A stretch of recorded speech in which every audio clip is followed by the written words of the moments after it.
Aqui no TJ Aparecida a gente muda de assunto agora para falar de uma atenção. Se você que está vendo aqui o TJ está endividado ou se você conhece alguém que está com o nome sujo, começou hoje o feirão Limpa Nome do Serasa. Mais de 1.600 empresas estão oferecendo descontos que podem chegar até 99%. Quem traz os detalhes para a gente é o Thiago Ramos, que é especialista do Serasa em Educação Financeira. Oi, Thiago, seja bem-vindo aqui ao TJ Aparecida. Boa tarde, Rayane, Eduardo, toda a audiência do TJ Aparecida. Esse feirão vai até o dia 30 de novembro, é o maior da história da Serasa e está focado principalmente em parcelamento, que foi um pedido dos consumidores. São mais de 79 milhões de brasileiros atualmente inadimplentes, é um recorde desde a série histórica da Serasa. Quase 49% da população adulta do Brasil está inadimplente, com o nome negativado na Serasa.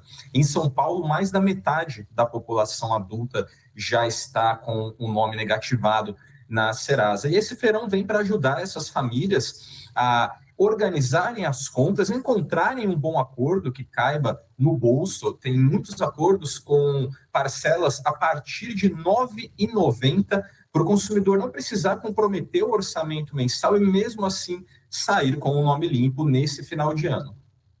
E eu já aproveito para te perguntar, né? As pessoas elas costumam ficar endividadas por quais tipos de conta? O que é aí o parâmetro assim que o Serasa vê que existe um maior número de endividamentos?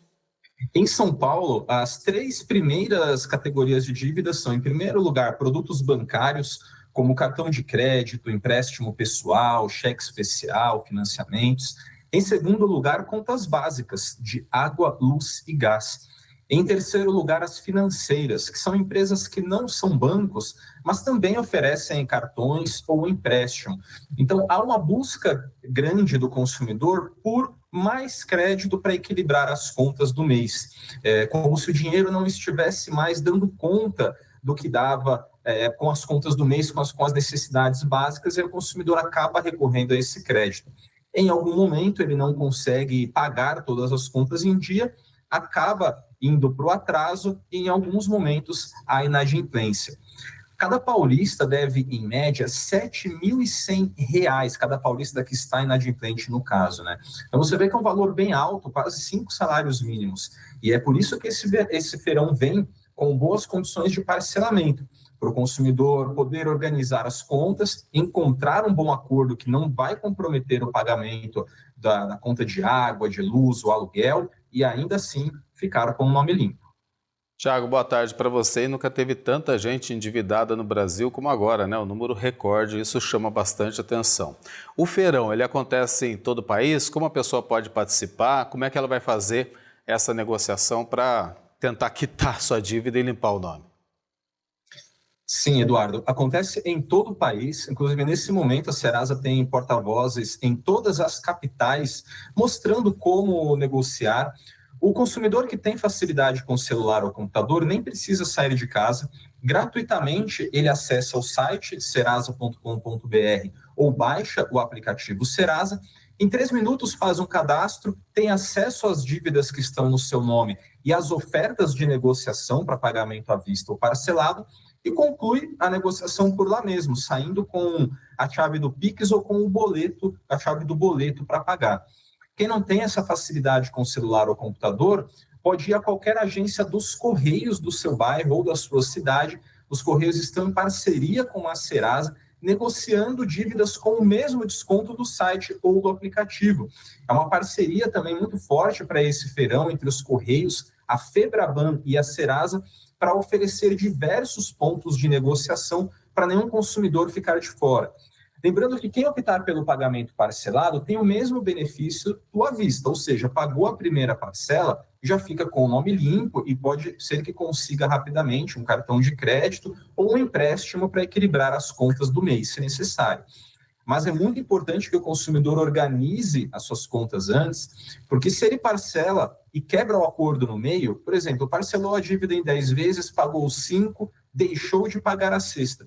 Aí ele perde tudo que já pagou e a dívida volta a negativar o nome dele. Então, o parcelamento de dívidas é uma ótima ferramenta para o consumidor, mas tem que ser usado com muita responsabilidade. Tá dado o recado, principalmente para quem está com o nome sujo, essa grande oportunidade aí às vésperas do Natal também, uma forma de limpar o nome para ficar livre por crédito, né? Mas não se endividar, segurar, administrar as contas para não cair nessa armadilha de novo. Tiago, muito obrigado, viu, pela presença aqui no TJ Aparecida. Uma ótima semana para você.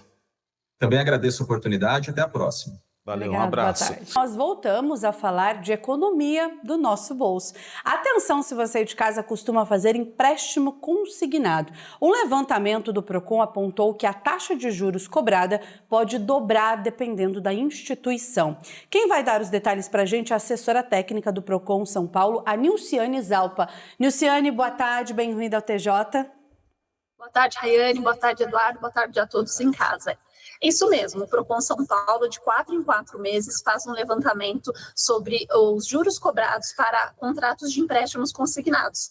E nós identificamos nesse último levantamento que faz muito sentido o consumidor realizar pesquisas antes de contratar. Vou pedir para você, boa tarde, bem-vindo aqui ao TJ Aparecida, explicar para quem não conhece ainda essa modalidade, apesar de ser bem conhecida, né? O que é um empréstimo consignado, quem que pode adquirir, como adquirir esse empréstimo? Nós realizamos a pesquisa com 6 instituições financeiras para alguns tipos de crédito consignado. Cada um deles tem suas especificidades. Por exemplo, nós realizamos a pesquisa para empréstimos consignados para servidores públicos, aposentados, pensionistas e trabalhadores da iniciativa privada. É importante que a pessoa ela se identifique qual ela se encaixa e procure saber, obter informações sobre as necessidades que ela precisa para contratar junto à instituição financeira. Esse empréstimo consignado, muito embora tenha várias especificidades, ele é um desconto direto no holerite ou no benefício da pessoa. Vou pedir para você, Nilciane, explicar para a gente quanto tempo de carteira assinada um trabalhador precisa ter para conseguir esse empréstimo consignado. Hoje em dia nós temos o empréstimo consignado para o trabalhador de empresa privada e também temos o crédito para os trabalhadores CLT. O trabalhador ele pode solicitar o empréstimo consignado diretamente do aplicativo. Algumas informações imprescindíveis que o trabalhador precisa saber esse empréstimo consignado, crédito ao trabalhador. Apesar do nome, ele não é um crédito, é um empréstimo, e um empréstimo realizado com desconto em folha. É importante também que ele leve em consideração que, em eventual desligamento da empresa, a multa e também 10% do fundo de garantia pode ser utilizado para quitar o empréstimo. Se ficar faltando ainda algum valor, aí a instituição financeira pode emitir um boleto. Então, eventual valor que o consumidor poderia usar para se manter, manter a sua subsistência, ele pode ser descontado para arcar com esse empréstimo que ele contratou. Por isso, é sempre importante qualquer consumidor, trabalhador em empresa privada ou mesmo um aposentado, ele primeiro ele observar o seu orçamento e entender se é realmente necessário a contratação ou não. Por isso é muito importante ficar atento antes de assinar esse contrato, ler aquelas palavras mais miúdas, né, que a gente sempre vive orientando aqui. Agora, falar de outra preocupação. Há uma média da taxa de juros que é cobrada pelas instituições financeiras? Eu vou dar um exemplo, Nós identificamos no empréstimo consignado para o trabalhador CLT, esse é o mesmo contrato, em algumas instituições, variações da cobrança de taxa de juros. Então, em uma instituição, o trabalhador era cobrado no valor de 2,66% ao mês. Em outra instituição, a cobrança do banco já era de 5,39% ao mês. Só pelo valor que eu disse, já é importante notar essa necessidade de que o trabalhador ele não deve contratar um empréstimo consignado na primeira instituição financeira que ele procura. Vale a pena pesquisar, e isso também para aposentados. Para aposentados, existe um teto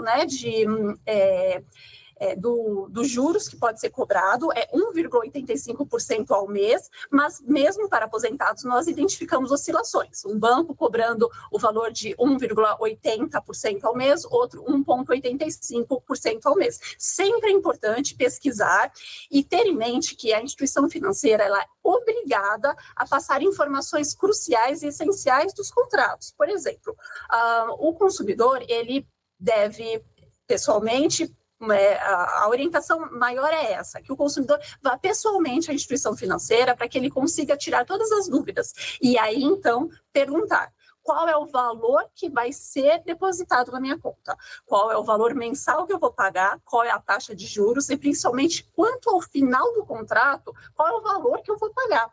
Nesse momento, ele vai entender qual é o valor que ele está pagando e entender também que, além dos juros, as instituições financeiras elas podem cobrar algumas tarifas, como impostos, seguro, e isso deve ser levado em consideração. Então, além da taxa de juros, o consumidor deve ficar atento a quais as taxas embutidas, cobradas pela instituição financeira. Todas essas informações são obrigatórias de serem fornecidas pelas instituições e o consumidor deve ficar muito atento a todos esses valores que podem ser cobrados. Nilciane, muito obrigado, viu, pela participação aqui no TJ, por nos ajudar a entender um pouco mais dessa questão dos juros. Obrigado pela participação, boa semana.